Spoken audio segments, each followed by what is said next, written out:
And we're off to the races, like I normally say.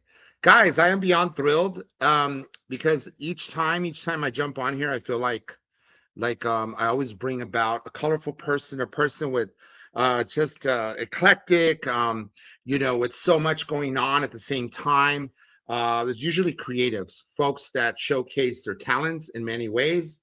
Some folks through upheavals and challenges and mishaps and missed opportunities. They come about with it shapes them who they are, and then they bring out the best of them. And these are folks that have studied so hard, and such is the case tonight. I have a wonderful person. Tonight we're joined by an award-winning Leo or Lao-American comic creator and producer, born to wonderful refugee parents. Amy blends horror, humor, and heart into her work, including the webcomics Omens and Byte Me, which she's prolific. She holds a Bachelor of Arts in Screenwriting from California State University, Northridge in the house, and an Associate of Arts in Cinema Production from LACC, where yours truly once attended. Please put your hands together for the one and only incomparable Amy Linsamouth.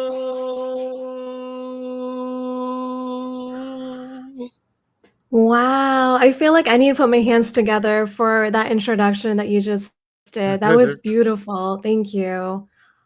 I'm I know, amazed. absolutely. I could have gone on and on and on, but why was save the best for last and allow us to sort of little by little explore and peel back at the layers. It's a wonderful story after all.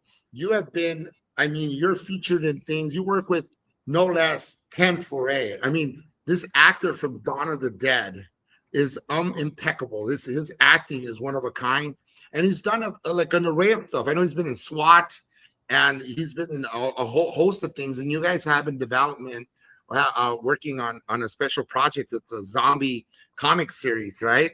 And so Mm. you deal with horror, you deal with humor, and this new book that you have out.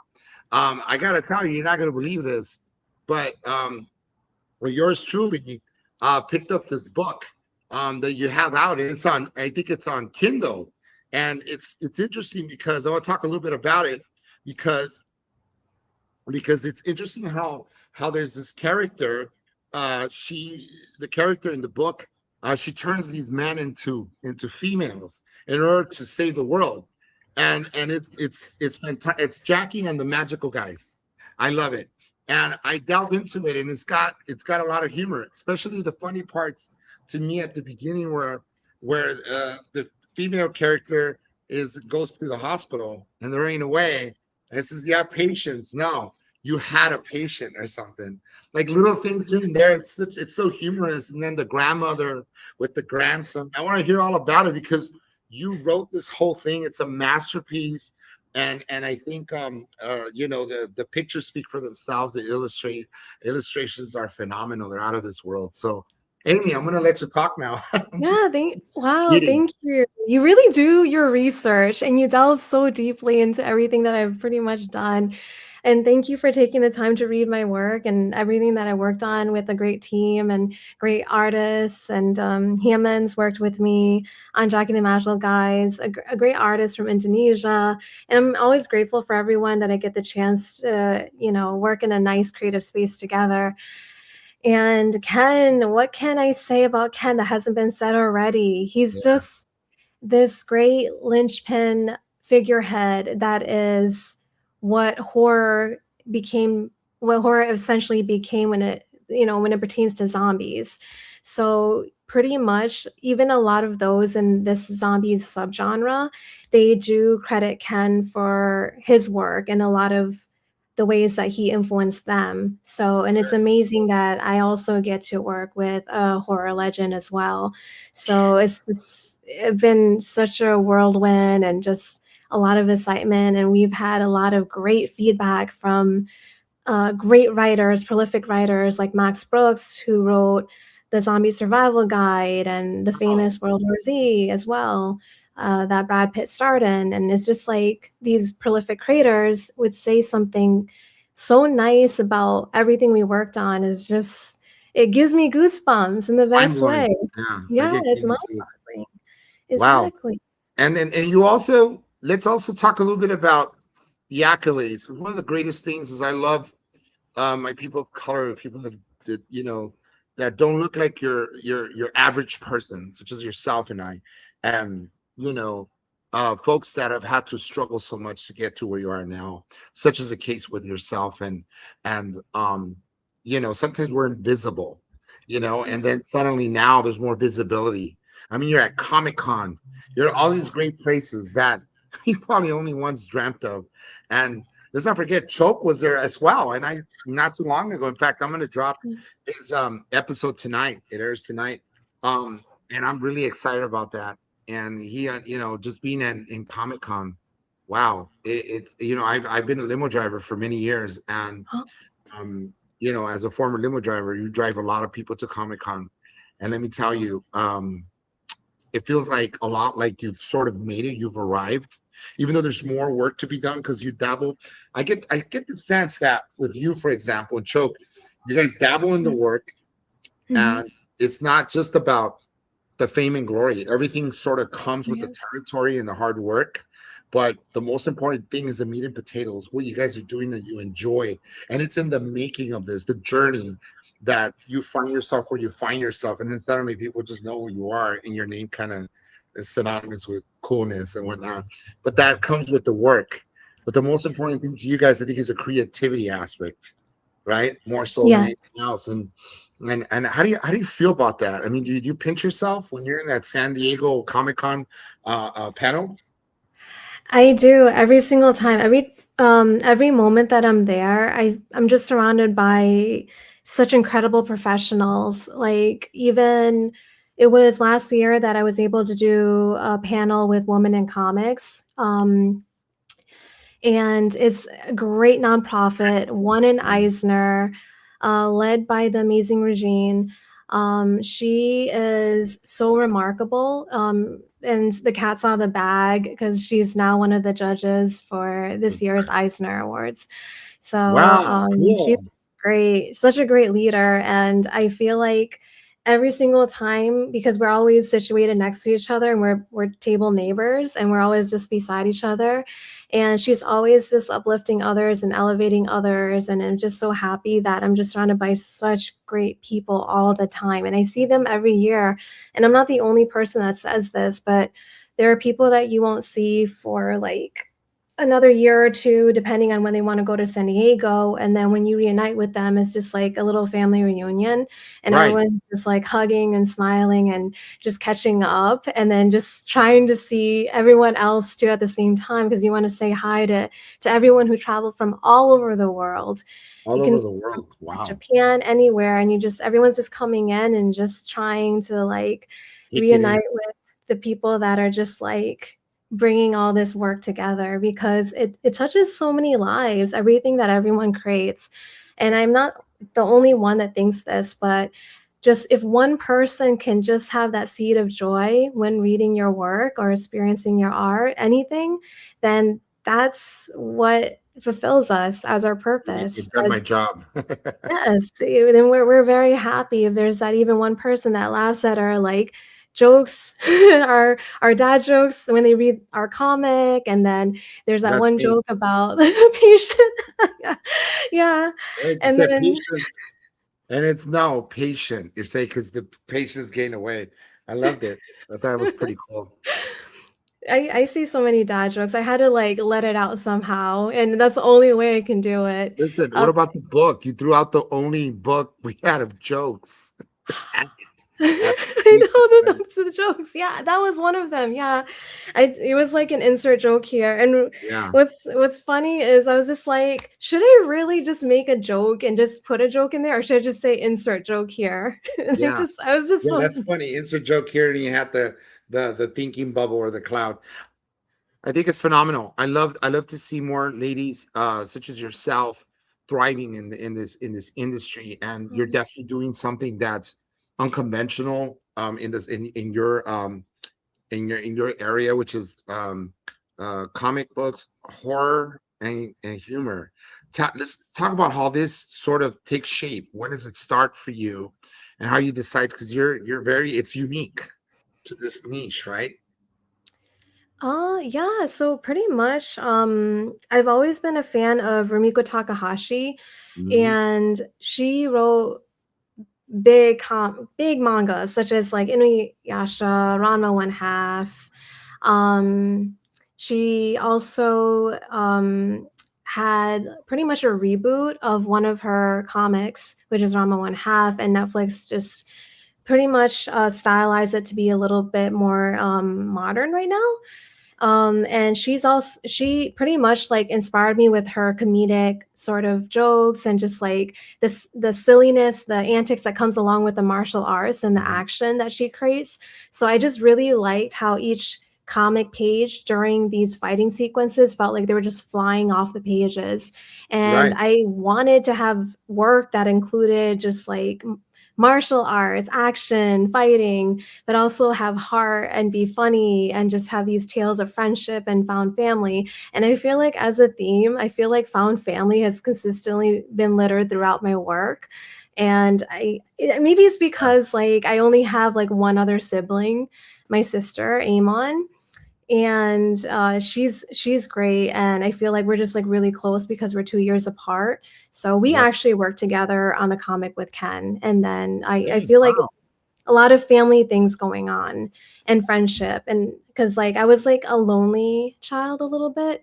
Like I was very awkward, and I know that you're really good with your research, so you probably remember that I was voted most You're quiet. quietest when Yeah, I in was high in middle school. school. Yeah, It is. yeah, and I was most quiet in high school as well. Twice, like as a class superlative, middle school and high school, and Yeah. that's saying a lot with like so many students and just like out of everybody. And it's crazy to me that I kind of force myself now to like get out of my comfort zone and just like stand in front of so many people and talk to so many people, like Beautiful. especially at conventions. And it's just my heart pitter patters every Yeah. single time. I will not lie to you, because it's just it's that like that feeling that Sure. of that nervousness that gets under Sure. your skin and you can't I really would sleep. call it, as an actor, I would call it excitement.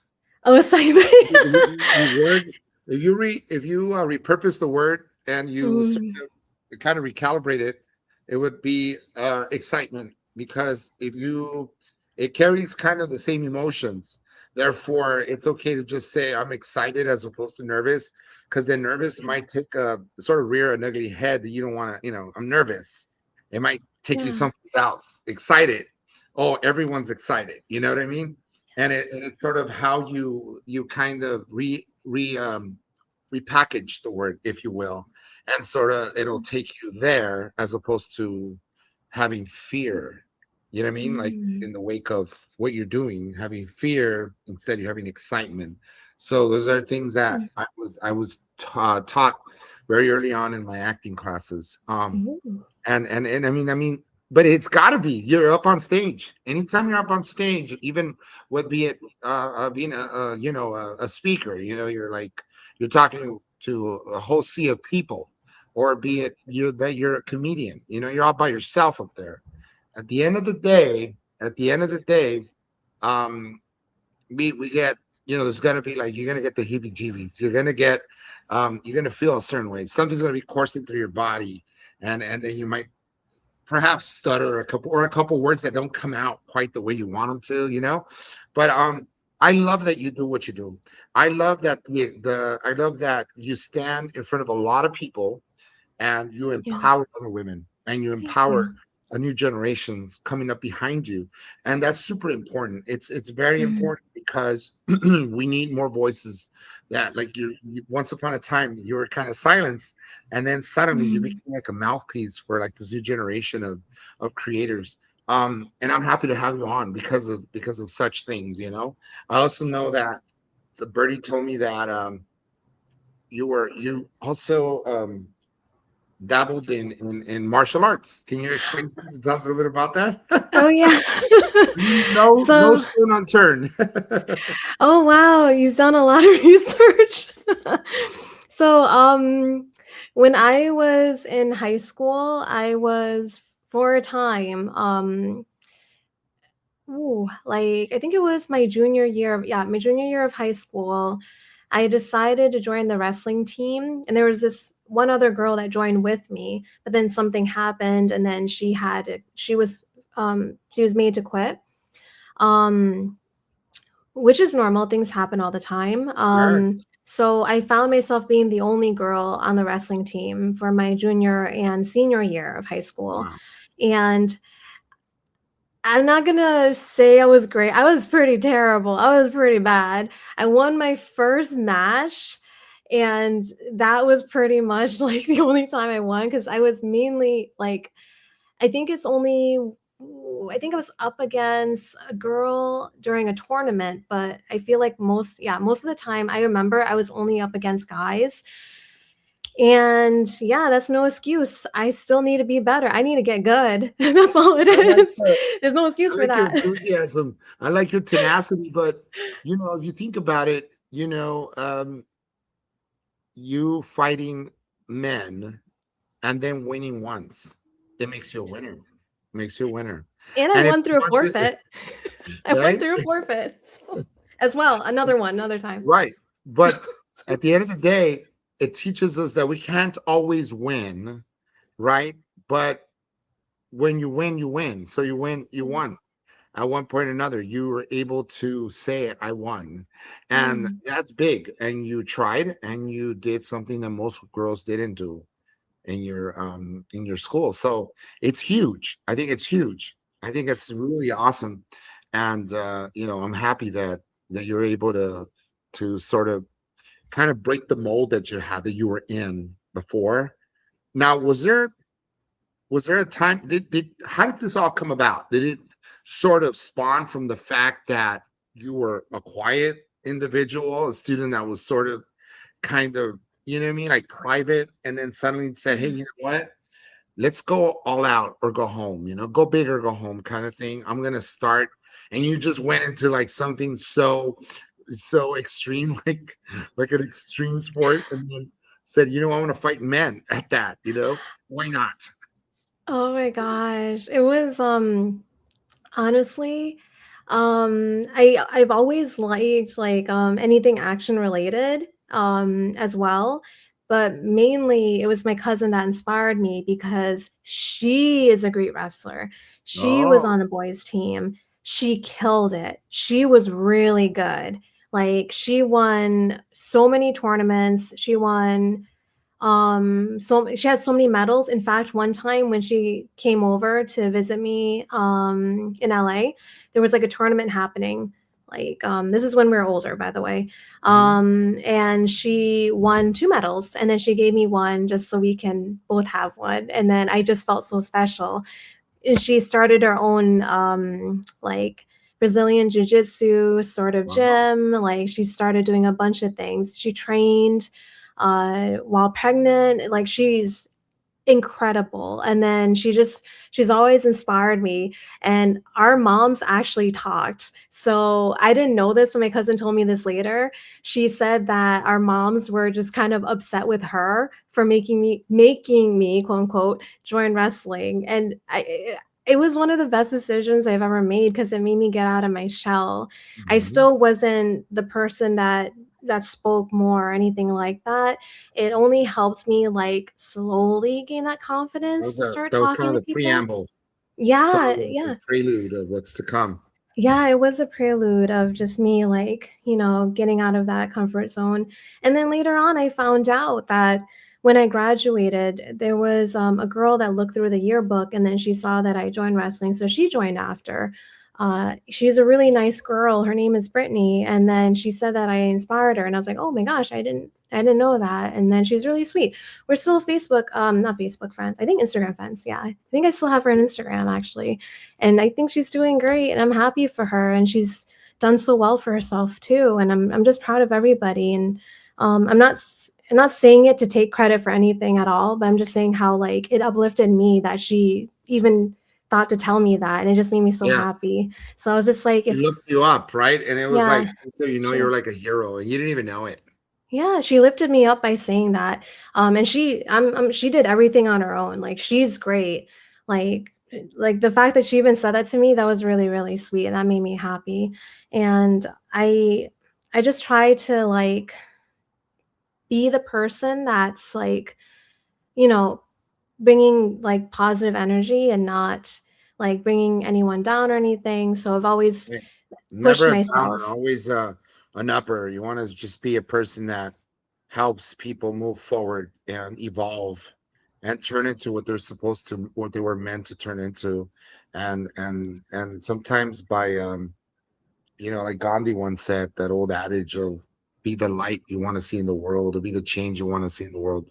I think you pretty much embody that. You're the quintessential example of a person that embodies that change, because you get to see the people that somehow, without you even realizing, you inspired, because they probably look through your book, and then they see a female and see themselves in them. And it's very important to be able to see yourself in something that you have your second doubt. You're a little, it's a daunting task that you don't know whether or not to get into. But when you see yourself, it mirrors you, and you feel Yeah. like maybe I can jump in 2 feet. And I think that pretty much probably sums it up for what she did, and her looking you up and all that. It's great. I think it's such a great story. Your story has is as it is. It speaks volumes of the person you are and what you've done, and how that journey is helping more people. Hopefully more and more girls get involved, and sounds like you're starting this legacy, right? The funny thing is, I sucked. I honestly admit that I was terrible, and I apologize to coach and I apologize to everybody. I'm not gonna pretend I was good. That's it. I'm not Yeah, gonna it's pretend. fine. You're as good as you could be at the time, and it's okay. Yeah. I mean, if you would have just think about this. I mean, these are experiences in life that teach you valuable lessons, right? Never give up. Um, always, always, if you fall Yeah. million times, just jumping, just bounce back up. Resilience is super big, it's key, and all these things. But if you would have wanted to, if you would have stayed, like, say, who's to say the following year, if high school or 5 years or 6 years, imagine what you could have done. So this is just like, you have to look at it as it is. It's 4 years and you're in high school. You're trying to make sense out of the nonsense. You're trying to figure out who you are, your place in this little, in this kind of like a bubble, if you will, of different, within this little cosmos, as it is, as it were. There's little societies, little factions, and you're trying to make your name, as it were, or trying to at least fit in to some degree. You're dealing with the pressures of teenage, years and whatnot. Mhm. And then dealing with, on top of that, trying to fight the guys and say, if you'd have had an extra year, you probably would have been able to win And the. See? who But now knows? you're conquering a different giant. And now this giant is sort of where we are today. And that's a whole different monster that you're working with. But yet it carries remnants of the past. And it's the same kind, almost the same formula, same Mhm. structure. You fall, you get back up. Plus Yes. you write so well, and you're super prolific in all the stuff that you do, and you're well versed, you're well read, and you're an avid, voracious reader, probably, because your terminology, your writing is pretty out of this world. I'm gonna ask you, Vong Fei. I hope I'm saying it right. Vong Fei or Von Fight. Vong That's Fei. close. Yeah, Von that's pretty Fight. close. All Yeah. right. I hate Yeah. one of these. I hate butchering people's names, and that's why I asked. Um, how do you make something scary without like relying on the gore and the shock? You know, let's talk Uh, about this ye gentleman. yeah. So everyone says that real life is always going to be scarier than what you see on the screen. Hmm. And you can pretty much find pieces of what you're afraid of, whether that's like heights or anything, and just amplify it in stories. And it just Hmm. happens frequently. And another thing of just trying to make things more mysterious, where the unknown plays more of a factor, and just like scaring your audience helps out Mhm. a lot, because what's always in someone's imagination is going to be worse than what they see on screen. And that's why I know that novels are dying out and a little bit, but audiobooks are in, so that's great. A lot of Especially. readers, they find that like whenever they're reading these passages and books and things like that, when they're imagining it, it's always more frightful to them than pretty much just this random jump scare that has nothing to do with the story. Mhm. And I feel like it's like a little bit of a tease too that you want to do with your audience members. You just Okay. want to give them a, and you're going to see this a lot. It happens a lot, but there's like always like a little bit of a fake out that kind of loosens the tension, and there's like a bit of a comic relief, and then Yes. eventually like when people let their guard down, you can scare them again. So you want to do this like push and It's a little pull and just like formula. having fun. Yeah, It's with a your formula. audience. Scream, all the movies have it, right? There's Mhm. always a comic relief, and you want to relax. And just when you thought everything was over, along comes boom, you Yes. get scared again. Um, I love that. I love what you said, that in your imagination, can really play tricks on you way more so than images on a screen can, Yeah. because you sort of have preconceived notions about stuff. You already have things that frighten you that still haven't even materialized or crystallized yet. So these are things that you never like. Sometimes I don't know. We can delve, like, go down the rabbit hole with this, the burrow, if you will. Of fear. And what is fear? And at the end of the day, fear looks different for every person, right? Because Mhm. some people have, like you said, afraid of heights and whatnot. And then you have folks um that were afraid because they were, when they were children, they lacked certain necessities, basic necessities. And a primal feeling is that's inherently in us is fear. Like, to fear to be poor, fear to not Mhm. have the basic needs met, fear, like, your roof over your head, fear of a person coming at night and not saying anything and following you. There's fears, for days, right? And I think you're Mhm. right, because it lives and dies in your imagination. And each person has a lot of, also you have the unresolved traumas that hasn't been dealt with. Or maybe when you're a kid, somebody chased you around with a knife at home, some crazy And then suddenly psychopath it's Michael acting Myers. cousin, right?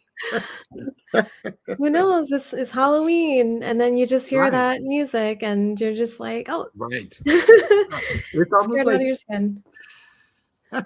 Yeah, that there's so many things Pavlovian, you can do with that it.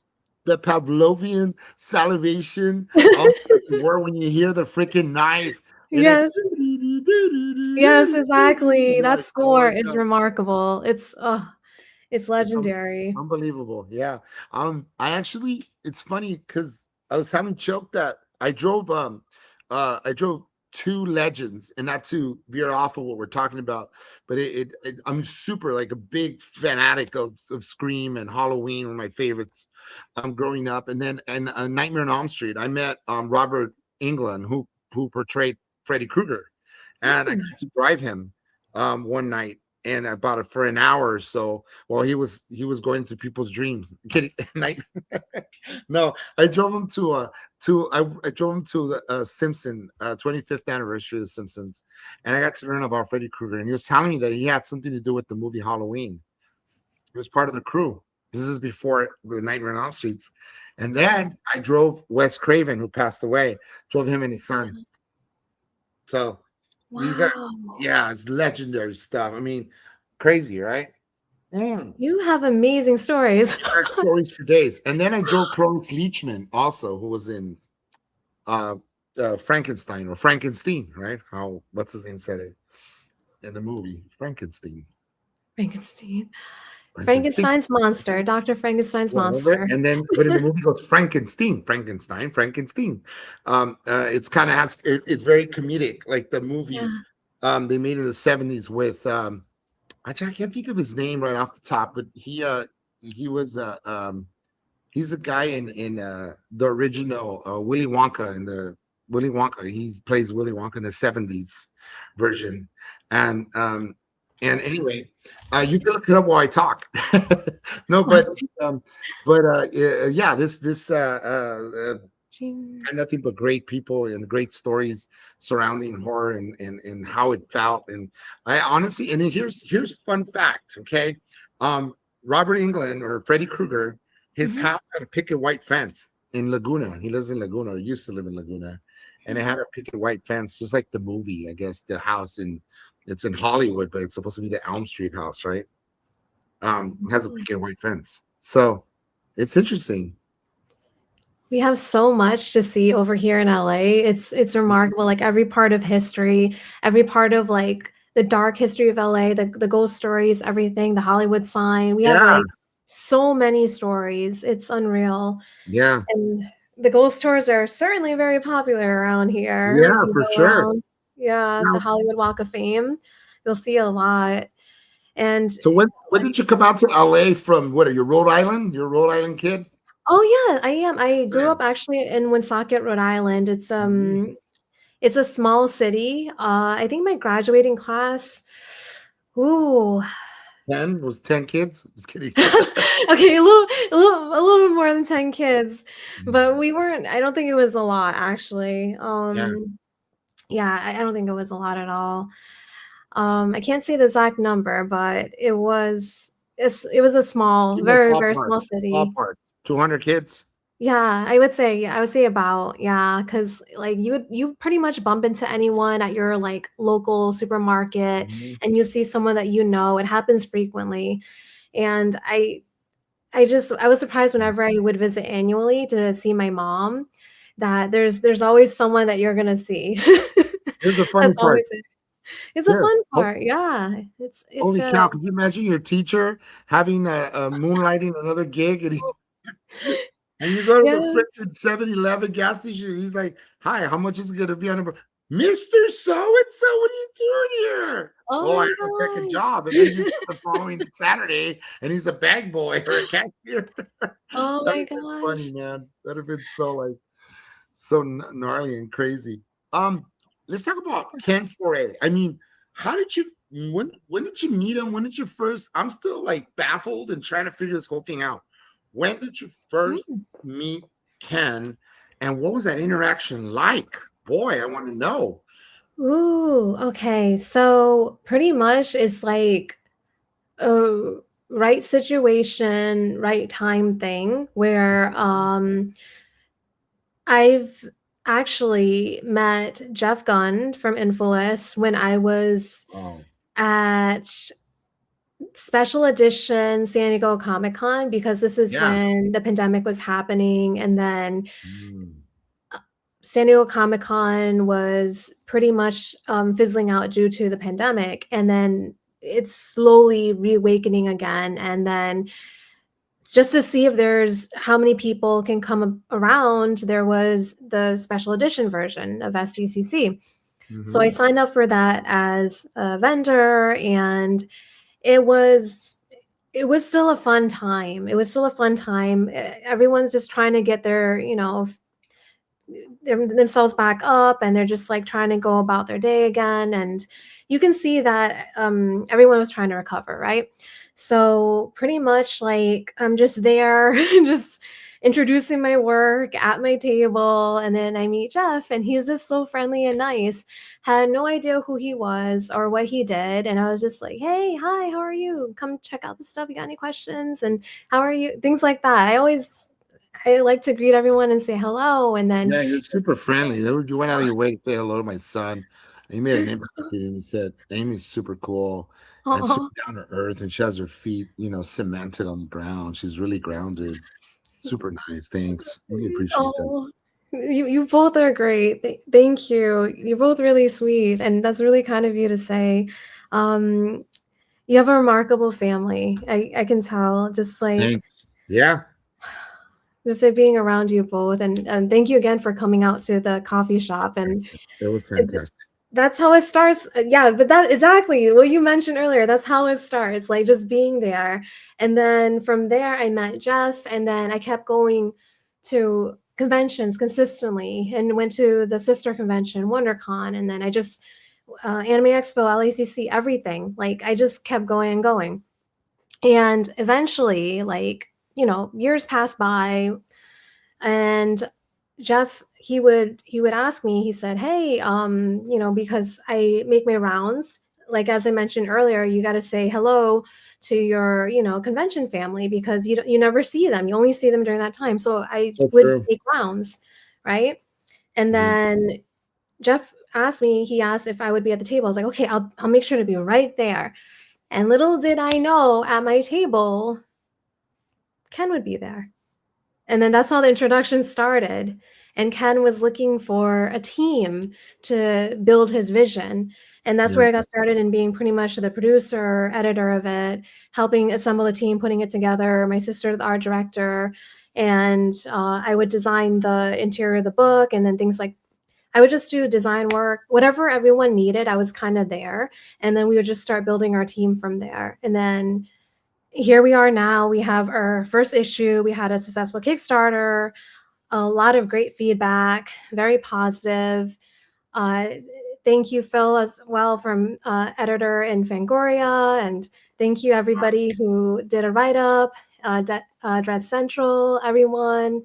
We're just really so grateful for like how much the horror community has been supporting this comic and supporting Canon team, and we can't thank everyone enough for it. But that's pretty much how it started. It's just having the experience and then being able to do crowdfunding, having that background, and just having these convention appearances and having pretty much a great team around you and great friends. Everybody's been so great, and then just kind of like keep building on together. And I think that's what Yeah. happened.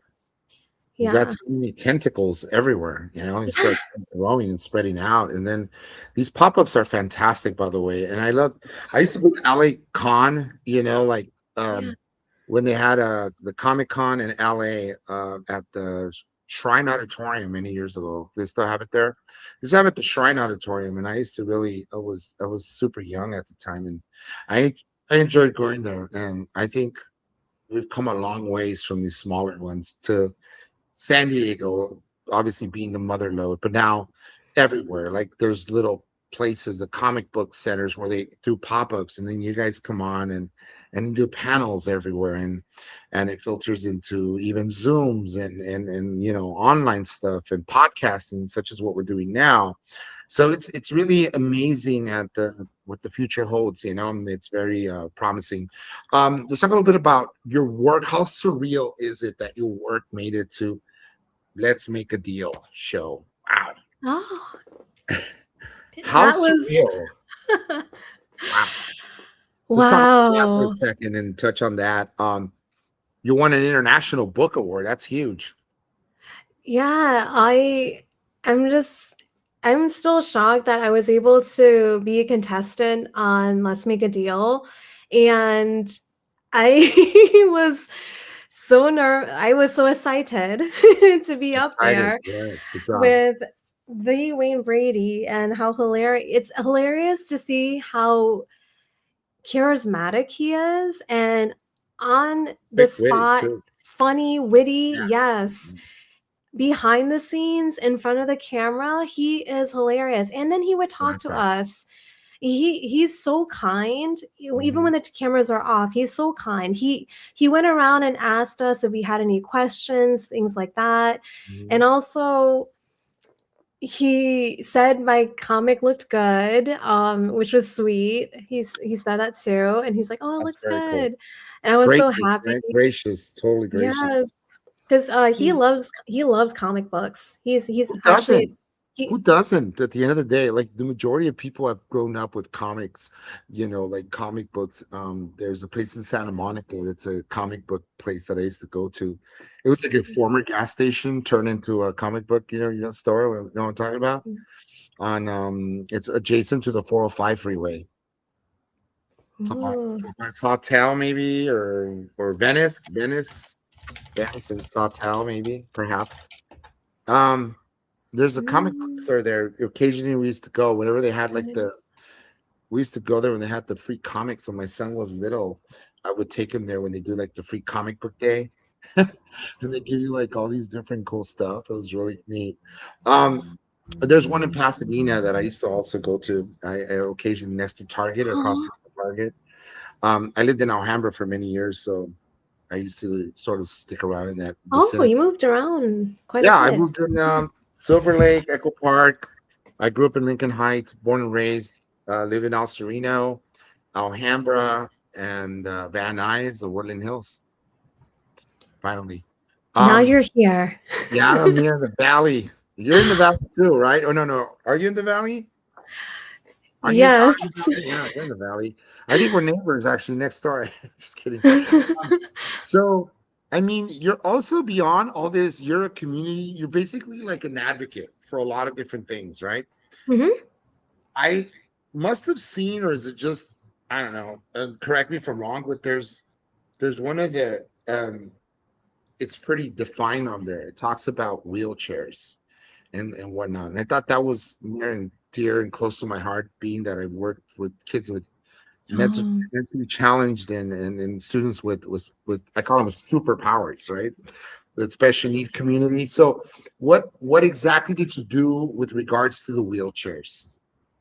Oh, so pretty much to give it a little bit of a backstory, I am a CSUN alum, Cal State University Northridge, and I had a really great professor named Lawrence Walsh Hodson, and she's incredible. So she wrote this screenplay called Ballroom, and she wrote it because she was inspired by the dancer who danced with her brother.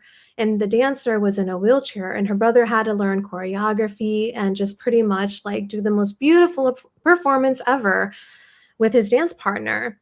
And after my professor saw that, she was just amazed. And then she had that just like insight and inspiration to just bury yourself in her work and just put it on paper and get it out into the world.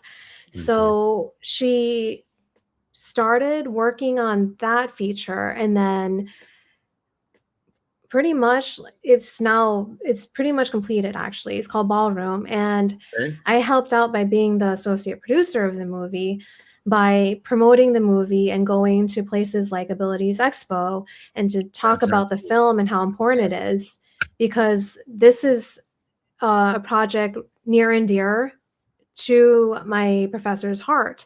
And she actually directed the film while she was pregnant. So Oh she, wow. yeah, she's pregnant and working hard and Jeez, look just at her. trying to put this in the world. And she's Her she's child's pretty incredible. much a part of it. Yeah, her child's not You part know, of the movie. Yes. editing or the directing, we don't know. Let me ask you, Yes. so the movie's out, like it's called Ballroom, is that right? It's a It's it's called Ballroom, and it uses it's the first use of a stand-in for a standing scene yeah, with a lead who uses a wheelchair. awesome. And that's the very first movie. And we have other movies now like Wicked that we Mhm. appreciate. Um, and Kudos to Lawrence, you guys. That's yeah, awesome. yeah, Thank you for it's that. Now, is there a yeah, link it's I could wonderful. watch that? Can you send me a link by any chance? Oh yeah, I'll look into Okay. that for you. Okay. Please do if you can. And then any way I could contribute to that, or just let me know how we could collaborate. Let's talk a little bit in the way of your commercial with Flowrider. Oh, that one. Sometimes Oh I my get a gosh, feeling that you one. think you're gonna get away with it. Wow, I'm that pulling off one on the was spot. like that one was like way back Pulling because all the Just Dance stops here. 4. Oh my gosh, You're Just taking no Dance is prisoners, right? that goes way back. Yeah, that's so Um, cool though. It stinks. Any kind of showbiz is showbiz, and any little thing that you do, you might think, "Oh, it's so minutia. It's tiny. It's small. It's irrelevant." It's big. It's something that you participate. It's creative, and you're a part of it. oh my gosh, I Jim, love Flowrider, by the way. It's my favorite song. Is oh, sometimes I get a feeling. It's such a great feel good song, you know. But tell us about the commercial. Were you able to meet him? You know, that sort of thing. so I was able to meet Actually, let me tell you something as well. Let's go go Okay, let's to do it. somewhat the beginning. Let's go far in the beginning where I'm pretty much in high school again. So when I was in theater class, right? I was the girl that was like also in the background that would do Okay. the lighting for these shows and everything. So I'm on You the do it all when catwalk. you're doing that. Yeah, totally. Yeah, and do all that for all the shows. We did like Jesus Christ Superstar. We Fantastic. did Thoroughly Modern Millie. We did Mhm. there's so many shows that we did. Uh Far out. and I was always in the back. Yeah, let me tell you, You were in the back. I was always in the back. In fact, I was so bad of a dancer that after we did a really nice performance, it was like a really sweet scene in Jesus Christ Superstar, right? Where the girls are dancing and there's this one number and it's just so flowy and so sweet. And then our teacher said, wow, it's like a bunch of girls stomping around. She's really nice, by the way. She's really nice, but she had to be honest, which I appreciate. I appreciate the honesty. I think she's great. To this day, I think she's amazing. And I like that she was honest. She said that this is like stomp, stomp, stomp, stomp. It's supposed to be a very sweet, like intimate scene. And she said, you know Yeah. what?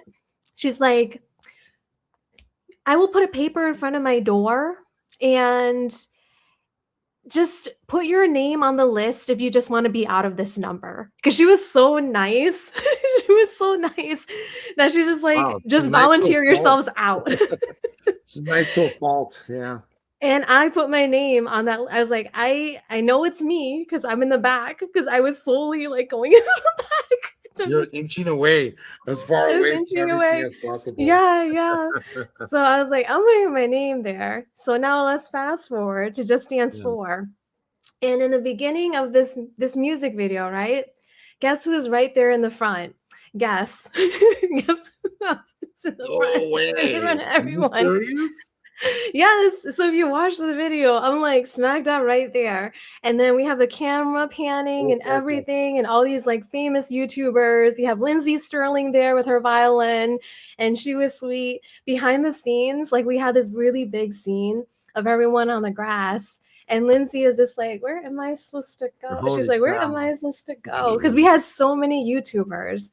And we had just like the person that ate a lot of big food and hamburgers. We had Sure. him there too. Wow. I remember we had a lot of Epic Mealtime. Oh yeah, that's what Epic Mealtime there. He was Yeah. actually really nice. He was Guy with really the nice. beard, right? Didn't he have a beard? Yeah, yeah, he Yeah, yeah, did. I met him. I met him at a friend, a buddy of mine's, some wrestler, former wrestler, and he had some event, and he was there, and we got to hang out and took a picture with him. He's a nice cat. Oh, I liked him. yeah, And so everyone was. you went from you were so this is a foreshadowment of what's to come. You were meant to be in the forefront, and hence why we're here. Now you're here in the forefront. Please don't go to the back anymore of the line. Right here. I am super delighted to have had Amy Linsamouth in my graces. She's like here. She's gracing us with her knowledge and her power, empowering women and doing it all. I think obviously she's and don't forget to read Jackie and the Magical Guys. You have to. It's such a great comic. Book, and I have it on Kindle. Any last words? We're almost getting close to the end here. It's almost going to be 50, so let's bring it to a close. What do you want to tell the next generation of people, of creators, of folks that want to dabble in horror, comic books or humor, or be it both, or or just want to sort of wet their feet and cut their teeth? Where should they start? Ooh, okay. There's not only are there resources online just to help out, and just a lot of YouTube videos and how to start your own. If you want to do your own independent press, you can also just find research on how to be more of a salesperson doing fulfillment. You can find anything online, but I know that this is just a very like personal individual sort of role. And if Yeah. you do need assistance and help, we do have organizations to help out up and comers as well, and those that are highly active in the comic book world already. We have over 850 members on Comic Makers Los Angeles on Meetup, and you can find us there. A lot of people have found us, and we had incredible partnerships. We just had a meeting last week, actually, and right in front of me, two people already said, "Oh, let's work on something together." Writer and artist, and they're already working. And these meetups are free, by the way, guys. And we're just That's here to cool. help you out and just uplift you. It's a We good have that, and we have a veteran group called Comic Book Sunday as well. And go And to I'm one San of the Diego leaders for that. Comic Con, right? And find us in comic, yeah, find us anywhere, and we're happy to help with anything. And Alec and the other leaders of Comic Book Sunday are great. It was started by Jim Kruger and other legends, and now I'm helping them out as well. And we're celebrating our 20th anniversary in 2026 for Yeah, that specific organization. And yeah, veterans come over to that, and also up and comers, please, we're going to welcome you as well with open arms. And we're just happy to help anyone who wants to learn how to make comics and that's uplift them. fantastic. I want to Yeah. learn. I'm gonna definitely delve into it head first. I used to once upon a time be good at drawing. Anyway, I thought I did. You start with like little chicken scratches, and then you start sketching, and before you know it, pencil. You're sort of like get pensive, and then your mind you begin to ruminate on things. Then you start like kind of doodling, and then before you know it, you create these little characters, much like UFOs, which you might know a thing or two, right, about UFOs. But we'll talk about that more in the next part two of this wonderful conversation I had with the wonderful Amy. I had such a great time talking to you, and almost don't want to even like stop the show because typically I go 40 minutes, 35, 40, 45. We gone 51 minutes strong, and just elated because you're like you're well on your way to becoming a legend down the road, and you're a living legend thus far, and as far as I'm concerned. So it's kind of cool, you're working on your craft and you do a little bit of everything. You're such an your story is inspiring in more than one way. I mean, you having like come out of like the ashes almost, like a phoenix, and then you become like this wonderful like star, and then it's like the North Star almost, and then you lead the way now, and you're talking to a sea of people when before you used to hide in the back, and then this video pushed you to the forefront, and now you haven't left since. I'm really excited to what's to come. I can hardly wait to read the entire comic book. I'm like maybe a third of the way, in, but super excited, Amy. I have your social media handles right down at the bottom. They're circulating throughout the show, as you can see it.